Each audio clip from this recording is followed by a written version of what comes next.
हाय, hello, नमस्कार. मी संध्या स्वागत करते तुमचं आपल्याच चॅनलमध्ये, ज्याचं नाव आहे संध्यास क्रिएटिव्ह कॉर्नर. आणि आणि सगळे कसे आहात? मजेत आहेत ना? मजेतच राहा. आणि आपल्या चॅनल आपलाच आहे, सबस्क्राईब करत चला. मेहनत केल्याशिवाय फळं भेटत नाही म्हणतात ना, तसंच मेहनत केल्याशिवाय छंदही पूर्ण होत नाहीत. आमच्या रुद्रला ना म्हणजे ॲनिमल लवर आहे तो. खूप प्रत्येक प्राणी पक्षी असं पाळायची त्याला खूप शौक आहे. असे गप्पी माशी, मौली आणि बेटा फिश वगैरे हे सगळं पाळतो तर पाळतो, पण त्याला मेंटेनन्स खूप आहे. आता हे पाणी किती खराब झालेलं आहे ह्या टबमधलं. त्याच्या तो पाणी बदलत आहे, त्याच्यामुळे तुम्हाला दाखवा मला ते किती मेहनत आहे त्याच्यामध्ये. कोणते छंद जोपासणं चांगली गोष्ट आहे, पण त्याला त्याच्यामागे मेहनत खूप असते. ते मेहनत कसं करतो ते काय तुम्हाला दाखवण्यासाठी मी हे व्हिडिओ करावा म्हणले आज. बरोबरच त्याचं पाणी कसं बदलावं, ते मेंटेनन्स करून पाणी म्हणजे फिशचं टेम्परेचर मेंटेनन्स करून सोडावं लागते. मग काढताना किती व्यवस्थितपणे काढावं लागते हे सगळं दाखवण्यासाठी मग मी आज तुम्हाला व्हिडिओ करणार आहे. पाणी खूप खराब झालेलं होतं ना, मग अगोदर ते मगनं पाणी काढून घेतलं एका टबमध्ये थोडं, म्हणजे माशाला सोडण्यासाठी. नंतर मग तो पाणी माशाला जाळीने बाहेर काढत आहे थोडं थोडं. त्याचं स्कूल असेल ना, तेव्हा जर तो काहीच करणं होत नाही त्याला. स्कूल, ट्युशन आणि अभ्यास वगैरे असतं, त्याच्यामुळे ते काही होत नाही. मग संडे किंवा सुट्टी नाही, कोणत्या दिवशीची सुट्टी वगैरे असेल तर मग असं आगाऊचं कामं काढतो. ते लवबर्ड्स आहेत ना, लवबर्ड्सचं साफ करणं किंवा फिश पाऊंडचं काही कामं काढणं, त्याला मेंटेनन्स करतच असतो तो काही काही त्याचं. मला ना काय मदत म्हणजे त्याला काय करणं होत नाही माझ्यानं. एकतर घरातली कामं असतात आणि मग एकतर मला त्याला माहिती पण नाही त्याचं कसं असते काय नाही, फिशचं वगैरे. मला भीती पण वाटते म्हणजे मेले वगैरे काय कसं, त्याच्यामुळे मी नाही जात त्यांच्याकडे. तोच बघतो सगळं मेंटेनन्स, फिश पाऊंडचं, लव्ह बर्ड्सच्या पिंजऱ्यातलं. डॉग आहे आमच्याकडे एक. डॉगला सुद्धा खाऊ घालणं, फिरवणं ते सगळं लक्षात येतं. हे पहा मेहनत किती करतायत ते दोघं. हे आमच्या ऋद्धूचे मित्र आहे. खूप खराब झालं होतं बुडाला. एकदम असे काय म्हणतात त्याला, फंगल जमा झालेलं होतं. सगळं अगोदर घाण काढून टाकून मग ब्रशनं घासत आहेत. हे म्हणजे खूपच दिवस झालं होतं का ते वॉश करणं, तर त्याच्यामुळे खूपच खराब झालं होतं. बरं आता बघूया, बऱ्यापैकी वॉश करून टाकले ते दोघं.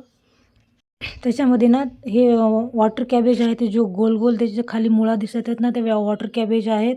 आणि हे कुंडीतलं आहे ना ते रेन लिली आहे. आणि जे दगडं वगैरे दिसत आहेत ना, ते सी रॉक आहेत, सी रॉक आहे ते. म्हणजे हे हे माशांसाठी वगैरे मध्ये टाकलं ना, मेंटेनन्स असते, म्हणजे त्यांच्या लपवायला, खेळायला वगैरे व्यवस्थित असतात म्हणून ते असे ठेवलेले जातात. आणि हे जे कॅरीबॅगमध्ये माशा घेऊन जे पाण्यामध्ये ठेवत आहे तो, ते मेंटेनन्स पाणी, टेम्परेचर त्यांना मेंटेन व्हावं, म्हणजे पाण्याची इकडच्या पाण्यामध्ये तिकडच्या पाण्यात सोडलं ना, एकदम अचानक सोडलं ना की ते स्ट्रेसमध्ये येतात म्हणे माशा. त्यामुळं अगोदर तो पूर्ण टब भरून घेतला.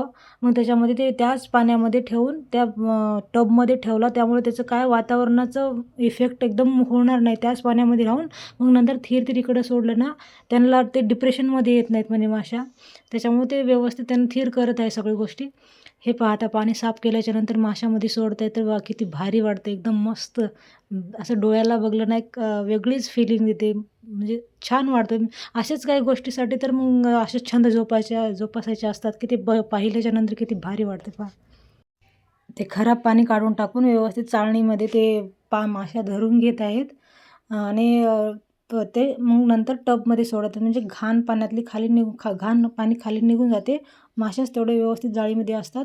मग ते टबमध्ये सोडून आपल्या फिश पाऊंडमध्ये सोडून टाकतात मग व्यवस्थितपणे.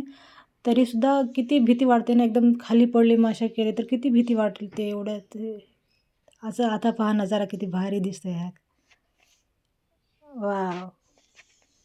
हे गप्पी फिश आहेत ना, हे छोटेच असतात पण एकदम कलरफुल असतात. म्हणजे लाल, असे वेगळ्या कलरचे असतात. आता दाखवते पहा, दिसतात थोड्या वेळाच्या नंतर, पहा तुम्ही. हे गप्पी फिश आहेत ना, हे छोटे-छोटेच असतात पण कलरफुल असतात. म्हणजे घरात पाळण्यासाठी वगैरे बघितलं तर ना एकदम छान वाटतं ते.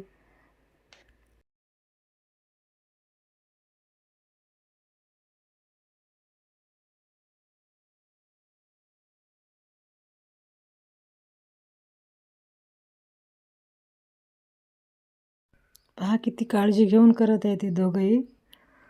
एवढे एवढे मोठे 2 फिश पाउंड आहेत ना, मेंटेनन्स करणं साधी गोष्ट नाही. तर हिवाळ्यामध्ये ना अक्षरशः रात्री त्याला दोन्ही फिश पाउंडला पांघरून ठेवत होता. थंडीमध्ये म्हणजे फिशला म्हणजे मरायची शक्यता असते ह्याच्यासाठी ते पांघरून ठेवत होता. हे पहा मासे किती भारी दिसायला लागलेत.